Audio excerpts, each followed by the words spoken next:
Salut à tous et bienvenue sur Crypto LFDM. Aujourd'hui, comme d'habitude, quand on parle de fiscalité, je suis en compagnie de Maxime qui vient de la chaîne Mon Conseil Fiscal, qui vient d'atteindre d'ailleurs les 10 000 abonnés. Félicitations à toi. Merci. Alors aujourd'hui, on va parler du rapport Pierre Persson. On va s'intéresser à ce que propose ce rapport et croyez-moi, il y a pas mal de choses intéressantes dans ce rapport. Il y a des événements, enfin il y aura des propositions sur la partie fiscale, sur la partie trading, mais il y a aussi des propositions sur la partie mining et on verra ça dans la vidéo. Voilà, on parlera aussi des NFT d'ailleurs et on voit ça tout de suite avec Maxime. Je te laisse la parole Maxime. Oui, bonjour. Merci encore de me permettre de revenir sur la chaîne parler fiscalité. Alors effectivement, l'actualité du moment, c'est la publication du rapport Persson qui est paru hier, le 8 juin 2022. Et il y a les propositions pour une nouvelle ère crypto. Donc effectivement, il y a des propositions fiscales. Donc c'est de ces propositions que je vais parler. Il y a plusieurs propositions qu'on a déjà présentées en fait dans le cadre des mesures pour la loi de finances. Et on va voir un petit peu celles qui se recoupent, quelles sont les nouvelles propositions, et justement, est-ce qu'il y a une chance qu'elles passent à court terme ou moyen terme. Alors le but, effectivement, là sur Crypto LFDM, c'est pas de faire un cours de fiscalité, et pour ceux qui voudraient aller plus loin dans les réflexions fiscales sur ces mesures, j'ai sorti une vidéo spécifique sur la chaîne où je rentre vraiment dans les détails sur d'où viennent les mesures et pourquoi elles sont là, et effectivement comment elles ont été faites et est-ce qu'il y a vraiment une chance qu'elles passent. Donc là, je rentre vraiment dans les détails. Là, on va plutôt présenter rapidement ce qu'il y a comme mesure et effectivement d'où elles viennent et voilà, pour avoir un aperçu à court terme de quand même ce qui devrait faire le futur de la fiscalité en matière de crypto-monnaie. Donc c'est important de connaître ces propositions parce que c'est un rapport qui a été fait avec quand même les plus gros acteurs du monde crypto en France, avec ce qu'on pourrait appeler le lobby crypto en France. Donc il y a quand même beaucoup de chances que même si le député Pierre Persson il va pas se représenter à la députation, que finalement ces propositions fassent force de proposition pour les prochains députés et que ces mesures soient reportées dans le cadre du projet de loi de finances pour 2023. Donc on va voir un petit peu plus en détail quelles sont ces propositions. Alors effectivement, dans son rapport, il précise qu'il faut un approfondissement nécessaire de la fiscalité en matière de crypto-monnaie, notamment pour prendre en compte les nouveaux usages, notamment en matière de NFT. Et aussi, on aurait pu penser sur la défi, alors on y viendra à la fin, parce que c'est peut-être un peu ce qui manque dans ce rapport. Mais en tout cas, la première proposition en matière de fiscalité des crypto-monnaies, c'est d'instaurer un sursis d'imposition limité à 3 ans après l'opération faisant l'objet d'une imposition pour les échanges d'actifs numériques réalisés par des entreprises et professionnels. En fait, ça répond à une problématique qui est, je pense que maintenant, vous savez que quand vous faites, quand vous êtes sous le régime gain de cession occasionnel, vous avez un sursis d'imposition sur les échanges crypto-crypto, donc actifs numériques contre actifs numériques. Et en fait, pour les entreprises et les professionnels, il n'y a pas ce sursis d'imposition. Et dès qu'on a une entreprise qui va manier des cryptos et faire des échanges, même crypto-crypto, vous allez devoir finalement fiscaliser ces opérations et potentiellement avoir à payer de l'impôt sans avoir dégagé du cash et de la possibilité de payer en euros. Donc c'est une des mesures qui était poussée déjà initialement dans le cadre du projet de loi de finances pour 2022, qui avait été rejeté, mais qui est là encore remis en avant et qui est poussé aussi par la DAN pour justement permettre la possibilité pour les entreprises, sans trop en profiter, d'avoir un mini sursis d'imposition pendant 3 ans sur les échanges d'actifs numériques, avec d'autres actifs numériques. L'autre proposition, c'est la proposition 6 sur l'instauration du régime de faveur similaire au régime de l'apport-cession pour des apports d'actifs numériques à des sociétés traditionnelles. Alors ça aussi, on verra qu'il y a beaucoup de mesures qu'on a déjà présentées dans d'autres vidéos sur Crypto LFDM, parce que c'est beaucoup de mesures qui étaient déjà dans le cadre du projet de loi de finances pour 2022 et déjà rejetées. Mais en tout cas, celle-là, elle vient vraiment pour permettre aux contribuables de pouvoir passer de la sphère crypto à la sphère économie réelle et en fait de pouvoir profiter du mécanisme du 150 OBTR, donc de l'article 150 OBTR du Code général des impôts, qui permet de faire un apport, alors là c'est des valeurs mobilières normalement, à une société qu'on contrôle, et au mieux de déclencher une plus-value imposable, en fait de bénéficier d'un report d'imposition, et potentiellement derrière de céder le produit de l'apport justement par la société. Donc ça permettra en fait à terme de passer de l'économie crypto à l'économie réelle en pouvant apporter ces actifs numériques, donc ces cryptos qu'on détient à titre personnel, à une société qu'on va contrôler. Dans ce cas-là, au mieux de déclencher une plus-value imposable, comme ce qui se passerait si on le faisait maintenant, en fait, on bénéficierait d'un report d'imposition et peut-être sur certaines contraintes de délai, ce qui existe pour les actions, c'est 3 ans, ou de réinvestissement économique, par exemple 60% du prix de cession doit être réinvesti dans une activité économique, c'est ce qui existe pour ce 150 OBTR. J'en parle plus sur ma chaîne, je détaille tous les mécanismes. Mais en tout cas, à terme, c'est un régime qui permettrait de développer l'activité réelle et l'économie grâce aux gains des personnes qui ont fait des gains crypto et qui finalement ont converti leurs gains en stablecoin et puis ça reste sur des wallets sans faire un usage particulier. Donc ça, c'est vraiment quelque chose qui est demandé, qui lors des débats dans le cadre de la loi de finances pour 2022 était vraiment demandé et tout le monde a dit qu'il faut le faire, mais ça ne s'est pas fait. Donc on espère que bientôt, peut-être dans le cadre du projet de loi de finances pour 2023, ce mécanisme viendra parce que ça sera un très fort mécanisme d'optimisation fiscale, notamment au vu de la jurisprudence récente du Conseil d'État qui permettrait de réinvestir dans de l'immobilier locatif. Ensuite, autre proposition, c'est la fameuse question des moins-values. Alors, dans ma vidéo, j'en parle aussi pas mal sur justement ceux cette année qui ont subi le crash Luna, et même là, on est plutôt en bear market, donc il y a pas mal de personnes qui sont en moins-value, et pour le moment, le régime ne permet pas d'imputer une moins-value globale annuelle sur les années suivantes, au contraire de ce qui existe en matière de valeur mobilière. Donc cette mesure avait déjà été présentée dans le cadre du projet de loi de finances pour 2022, avec la possibilité de reporter ces moins-values sur 10 ans. Il y avait eu une correction de l'amendement pour revenir sur 3 ans. Donc c'est en fait cette mesure qui est reproposée dans le cadre de ce rapport. La possibilité, en fait, à partir du moment où vous allez faire des moins-values sur une année, de pouvoir enfin reporter cette moins-value globale sur des plus-values des années suivantes, donc sur les 3 années suivantes.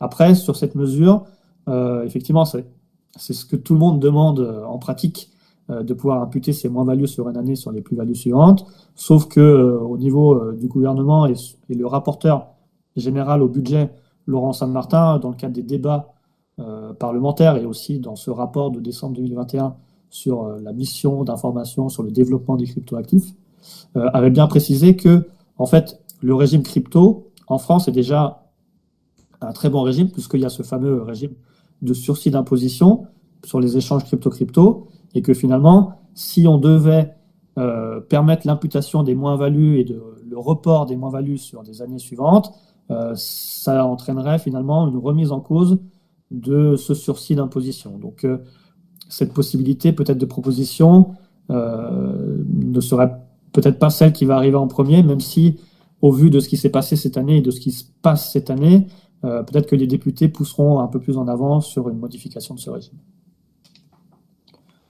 Ensuite, autre mesure, c'est la possibilité d'instaurer un régime fiscal similaire au régime des attributions gratuites d'actions, aux attributions gratuites d'actifs numériques réalisées par les entreprises émettrices de jetons à leurs salariés. Alors, effectivement, c'est la question un peu du moment sur est-ce qu'on peut payer ses salariés en crypto, même s'il y a le droit du travail qui semble quand même s'y opposer, ou alors est-ce qu'on peut faire un complément de rémunération en crypto. On se rappelle aussi que, comme j'en parle dans la vidéo, que Messi, quand il est arrivé au PSG, il a eu des fan tokens en complément de rémunération, et effectivement de pouvoir faire des incitations fiscales pour les salariés en matière de crypto. Et ça, c'est une proposition qui est faite, même si dans le cadre des débats, c'était déjà une mesure présentée dans le cadre du projet de loi de finances pour 2022, mesure rejetée, et la DGFiP, donc l'administration fiscale, avait été assez claire pour dire que normalement, ce régime d'attribution gratuite d'actions, ça vise qu'à l'incitation des salariés et ça ne devrait pas permettre d'avoir un régime similaire calqué sur des jetons d'actifs, enfin sur des actifs numériques. Donc cette mesure aurait également peu de possibilités d'arriver, mais on ne sait jamais, il faut rester optimiste. Ensuite, autre proposition qui vient répondre également à une problématique pratico-pratique du passage de l'économie crypto à l'économie réelle, c'est la faculté de repenser le système fiscal et déclaratif lié au paiement en cryptoactifs, afin de lever ces frictions fiscales afférentes justement au paiement crypto, puisqu'on sait qu'il y a ce développement de paiement en carte crypto et en fait de faire en sorte que, même si il explique dans son rapport que normalement si vous payez en crypto et que vous allez acheter une baguette de pain avec votre carte crypto, vous déclenchez une opération potentiellement imposable à déclarer sur le formulaire 2086 et vous devez normalement la fiscaliser, et ça veut dire que ça va empêcher l'utilisation massive des cartes crypto parce que vous serez obligé de répertorier toutes vos opérations. Et il y avait déjà eu des mesures dans le cadre du projet de loi de finances pour 2022, par exemple de relever le plafond d'abattement de 305 € à un plafond de 3000 €, mais qui avait été rejeté parce qu'il n'y avait pas vraiment de justification à pourquoi un plafond de 3000 € et pas autre chose. Donc ça, par contre, c'est sûrement une proposition qui va revenir avec un plafond peut-être un peu différent pour permettre justement l'utilisation des cartes crypto et l'utilisation de ces cryptos pour l'économie réelle. Après, il faudra voir sur quel régime, soit avec un abattement peut-être de 1000 €, 2000 € et avec une justification de ce montant, ou alors la possibilité de ne pas déclarer certaines opérations sur un jour, un mois, etc. Et ensuite, autre proposition, c'est en matière de contrôle fiscal, c'est la possibilité aussi de centraliser le traitement des dossiers sur des équipes spécialisées crypto au sein de la DGFiP, donc la Direction Générale des Finances Publiques, pour effectivement permettre un traitement équitable et égal de tous les dossiers crypto au sein du territoire français. Parce que, effectivement, comme les cryptos et l'univers crypto peut être assez nouveau pour certains inspecteurs des impôts potentiellement, il est intéressant qu'il y ait une équipe spécialisée en matière de crypto, mais ça veut dire renforcement des pouvoirs de crypto et renforcement des possibilités de contrôle. Et d'ailleurs, là, on ne va pas trop en parler, mais il explique aussi que c'est aussi la possibilité de peut-être utiliser les smart contracts pour passer au recouvrement de l'impôt de manière automatique, notamment en matière de TVA sur les opérations. Alors là, c'est sur sa partie sur l'euro numérique, et de pouvoir également, par exemple, sur les tokens qui permettent de tokeniser l'immobilier, de faire une partie, grâce au smart contract, une partie de versement des loyers aux contribuables et une partie directement prélevée pour les impôts au titre de l'impôt à payer sur les loyers. Donc voilà, c'est un peu toutes les mesures fiscales en tant que telles qui sont présentées, et notamment pour clarifier le droit fiscal et éviter un certain exil fiscal. Il en parle aussi dans son rapport, et justement éviter que des personnes partent en Suisse, au Portugal, etc., pour justement profiter d'une potentielle fiscalité plus privilégiée. Voilà. Et ensuite, dernière mesure aussi présentée dans son rapport, c'est sur les NFT. Donc ça, pareil, c'est des mesures qui ne sont pas forcément nouvelles, qui étaient déjà présentées dans le cadre du projet de loi de finances pour 2022, savoir mettre un régime juridique spécifique pour les NFT, à savoir qu'il faudra regarder quel est le sous-jacent du NFT pour déterminer sa fiscalité. Donc effectivement, sortir le NFT de la qualification d'actif numérique au sens du 150 VH bis du CGI. Et par contre, donc ce qui permettrait de voir est-ce que c'est une œuvre d'art, est-ce que c'est un bien meuble incorporel, et la fiscalité afférente. Donc là, on vous renvoie à la vidéo qu'on avait déjà faite sur justement la présentation des mesures de la finance et la fiscalité des NFT, qu'on a déjà fait sur Crypto et l'FDM, mais aussi j'ai une vidéo sur la chaîne spécifique sur la fiscalité des NFT. Et par contre, la nouveauté, c'est que même si on sortirait du régime fiscal actif numérique et qu'il faudrait regarder le sous-jacent dans le NFT pour déterminer la fiscalité applicable, on aura quand même la possibilité de rester sur un sursis d'imposition sur les échanges NFT actif numérique, donc NFT crypto.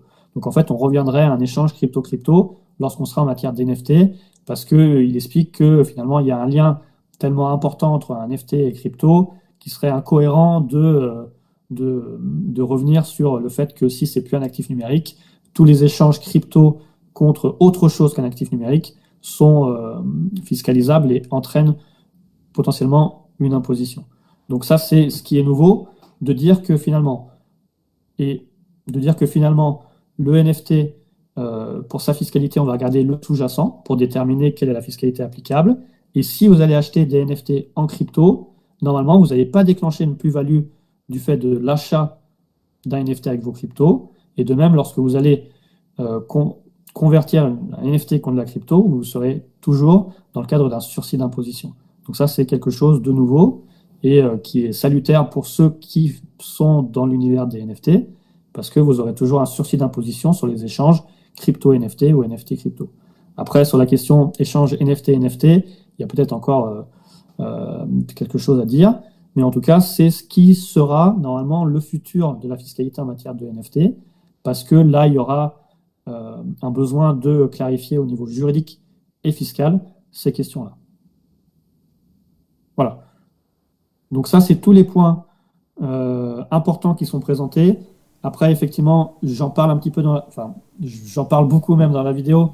Il y a 2 points qui auraient mérité d'être un peu plus poussés, puisqu'il y a une grosse partie sur Bitcoin et sur la possibilité que ça soit une monnaie, que le Bitcoin soit considéré en tant que tel. Et effectivement, il ne s'est pas poussé sur les questions de savoir est-ce que maintenant le Bitcoin doit toujours être considéré comme un actif numérique et rentrer dans la fiscalité de l'article 150 VH bis du CGI, et de se dire est-ce que maintenant, depuis que ça a été adopté comme monnaie légale au Salvador, en Centrafrique, il n'y aurait pas quelque chose de différent en matière de fiscalité. Donc je vous renvoie à ma vidéo pour pousser un peu plus le sujet. Et également en matière de défis, finalement il y a une grosse partie aussi sur la défi, mais on n'a pas d'informations complémentaires sur la fiscalité et sur les propositions fiscales en matière de défis sur le farming, sur les prêts, sur le staking, etc. Et effectivement, là, on aurait aussi eu besoin d'avoir des précisions pour qu'il y ait plus de sécurité fiscale pour ceux qui sont dans la défi, et ce qu'on sait qui est de plus en plus pratiqué. Donc voilà. Là, on a vu toutes les mesures.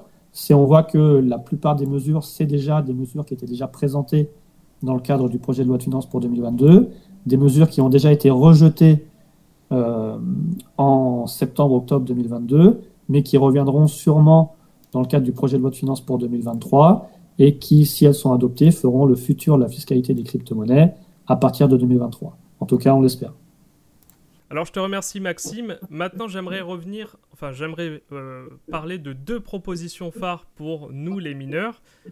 Ça dépend du niveau, mais en tout cas, 2 propositions dans ce rapport, notamment la proposition 11 qui souhaite, comme vous pouvez le voir, accroître le financement de nouvelles sources d'énergie renouvelables en favorisant les partenariats entre les producteurs d'énergie et les mineurs de cryptoactifs, afin de réellement utiliser les surplus d'énergie autrement perdus. Donc comme vous le savez, en France, on a un gros problème, et dans beaucoup de productions énergétiques, on a un problème, c'est parfois on ne consomme pas la totalité de ce qu'on produit. Donc on a du mal à faire des réserves énergétiques. Souvent, c'est de l'énergie qui est perdue. Donc pour remédier à ça, on pourrait tout simplement utiliser ce surplus pour miner, et c'est ce que propose justement ce rapport. Ensuite, il y a une deuxième proposition qui, elle, est un peu plus intéressante, qui est interdire le minage professionnel de cryptoactifs à partir d'énergie carbonée et adapter la réglementation applicable au droit à polluer afin de l'appliquer aux mineurs professionnels de cryptoactifs en attribuant des crédits carbone à ceux participant au financement de nouvelles sources d'énergie renouvelables.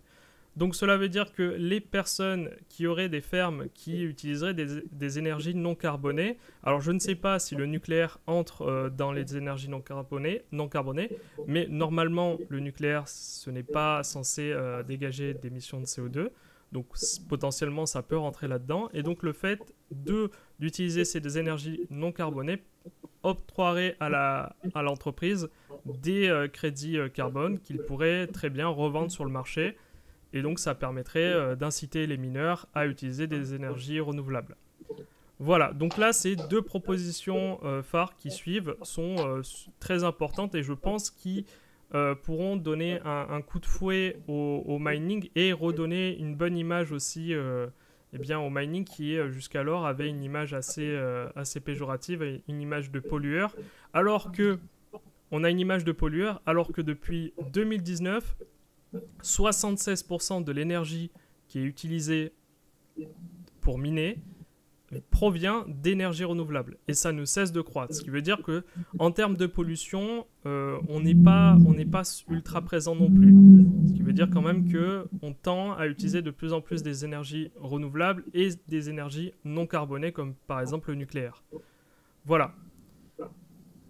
Eh bien, je pense qu'on a fait le tour, Maxime. Je pense qu'on a tout dit sur ce rapport. Si vous voulez en Oui, oui. savoir plus sur ce rapport, n'hésitez pas évidemment à consulter directement le rapport, je vous mettrai le lien. Et surtout, à consulter la vidéo de Maxime qui est bien plus complète. Là, c'était une vidéo assez courte, assez sommaire pour pouvoir vraiment parler des grands points. Après, si vous êtes vraiment intéressé par le sujet, je vous invite Ouais. à regarder sa vidéo. Voilà, si la fiscalité vous intéresse un peu plus, vous pouvez aller sur la chaîne et regarder justement ma vidéo qui sort, je pense, pas qui sort aujourd'hui, donc elle sera déjà sortie quand cette vidéo va sortir. Et on reprend tous les points et beaucoup plus en détail, hein. Elle fait 35 minutes. Donc il y aura vraiment tous les aspects fiscaux avec justement, on va faire un peu de futurologie de la fiscalité des crypto-monnaies. Voilà. Bon, ben c'est parfait. On vous souhaite à tous une bonne journée et on espère que ces conseils vous serviront. Et on se retrouve pour de prochaines vidéos avec Maxime. Ciao! Merci, à bientôt.